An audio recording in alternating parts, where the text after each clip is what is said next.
Donc l'improvisation, je l'ai pratiquée énormément avec ma sœur.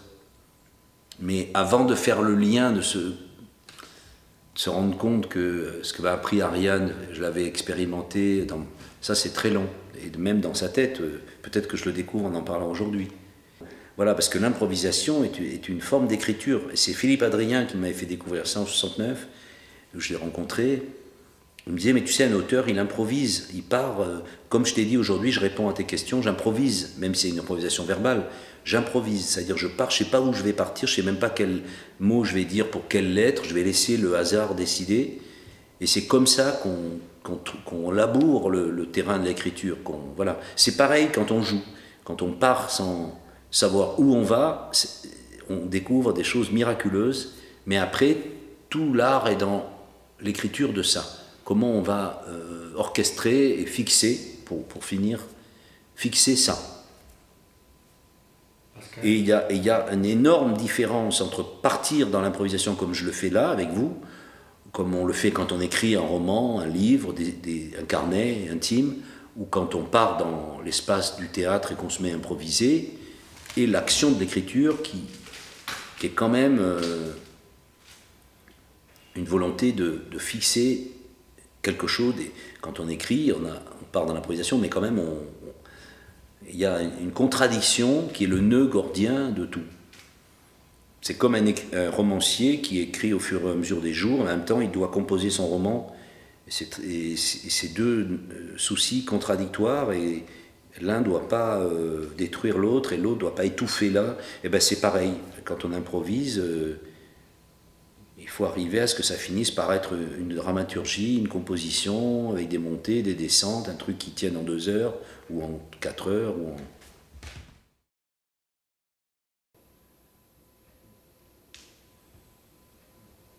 Comment j'ai travaillé, parce que je l'ai fait, j'ai improvisé 2 fois, une fois pour La Danse du Diable, une fois pour le roman d'un acteur, c'est très peu. Et ensuite sur scène.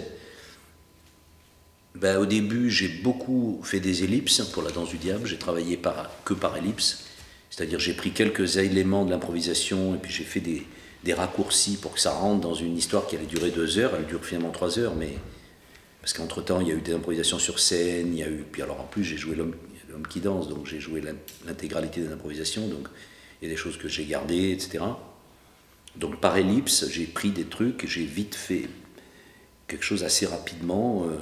J'ai improvisé pendant 6 mois et j'ai écrit pendant 2 mois. Et au bout du compte, j'ai fait la deuxième partie en 8 jours. Parce que c'était trop long, parce que j'avais peur de jouer à Ariane. Donc j'ai fait la deuxième partie en quelques jours avec Clémence, comme ça, très vite.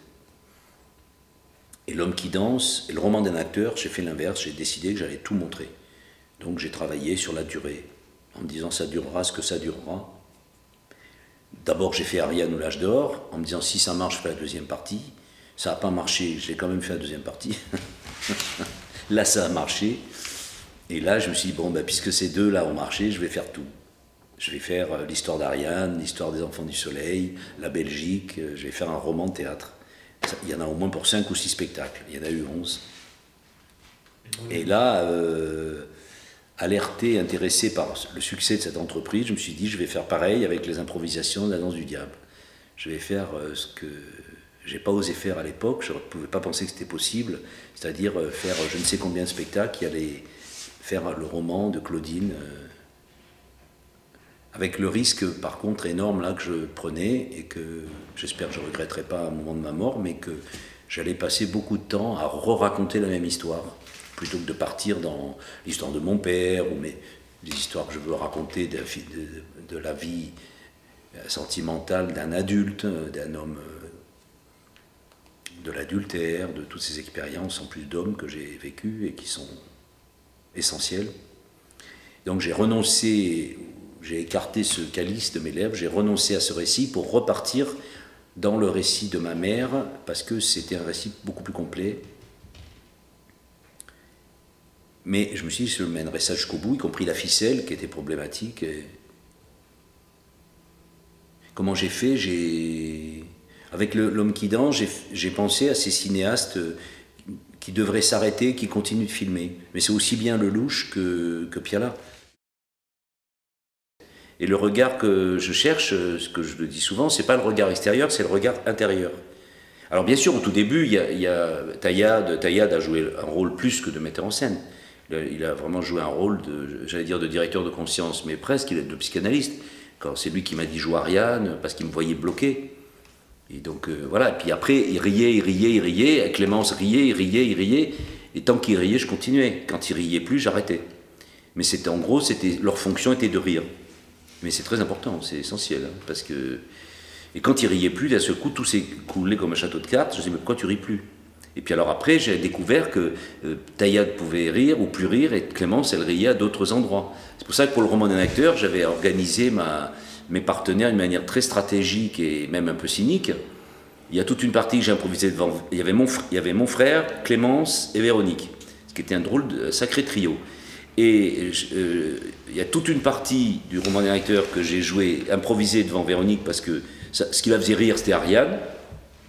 Clémence, ça ne faisait pas du tout rire quand je faisais Ariane, parce qu'elle avait son point de vue sur Ariane, son regard sur Ariane, qui n'était pas le mien, qui était différent, qui était... En plus, elle l'avait joué au Tête du Soleil, Ariane. On avait fait quelques journées où on s'imitait les uns les autres, elle avait très très bien joué Ariane. Et moi, je faisais une autre Ariane. Et par contre, Véronique, ça la faisait mourir de rire. Puis quand je commençais à jouer Ariane méchante avec Bruno, d'un seul coup, elle s'est arrêtée de rire. Et je lui ai demandé de partir, et j'ai fait venir Clémence. Et Clémence, elle s'est mise à rire à la cruauté d'Ariane avec Bruno et tout. Voilà. Et puis après, je faisais des allers. Par exemple, quand je racontais mon histoire d'amour avec Clémence, au début, Véronique, elle rigolait, puis au bout d'un mois, elle rigolait plus du tout. Donc, elle est partie, et Clémence est venue. Et elle, Clémence, toutes ces histoires de jalousie, de cocufiage, elle était morte de rire. Elle était morte de rire, plus c'était méchant contre elle, plus ça la faisait rire. Et elle me rappelait des trucs. Elle me disait, mais tu te rappelles pas, tu me disais que dans le triomphe de la jalousie, on voit Ferdinand qui fait un grand discours politique à Clémence, qui lui explique que comme elle couche avec un Anglais, elle trahit la Révolution. Voilà, donc les partenaires, ils sont plus là pour être amicaux et affectueux. Et par exemple, l'importance de Bruno dans le roman d'un acteur, c'est que chaque fois que je faisais Bruno, Pascal, mon frère, était mort de rire. Ce qui faisait rire, c'était Bruno. Donc Bruno a pris et comme Pascal, il filmait, ça durait quand même 5-6 heures par jour, pendant, je sais plus, 6 mois, 7 mois. Et on voit des fois la caméra qui fait vum, c'est-à-dire il s'endormait, quoi. Il y avait des jours où il s'endormait sur la caméra, ou il oubliait de me regarder. Donc quand je sentais sa tension se relâcher, hop, je faisais Bruno, et là, il riait, et... Voilà, mais il n'y a pas... Ce qui a été justement l'erreur, enfin, c'est pas une erreur, mais disons, au tout début, je travaillais avec Clémence, et Clémence, elle faisait le metteur en scène. Elle me disait, tu devrais faire ci, tu devrais faire ça, et ça me bloquait complètement. Ça me mettait un masque sur la figure, je voyais rien. Elle me disait, pourquoi tu devrais rentrer par ci, faire là. Il fallait surtout pas que j'ai un metteur en scène en face de moi. Il fallait que j'ai un spectateur privilégié. Mais en fait, je crois qu'il fallait que je retrouve quelque chose du regard d'Ariane. Voilà, quand Ariane, elle regarde les acteurs improviser ou travailler, elle n'est absolument pas metteur en scène. Elle est comme une enfant, elle s'amuse ou pas.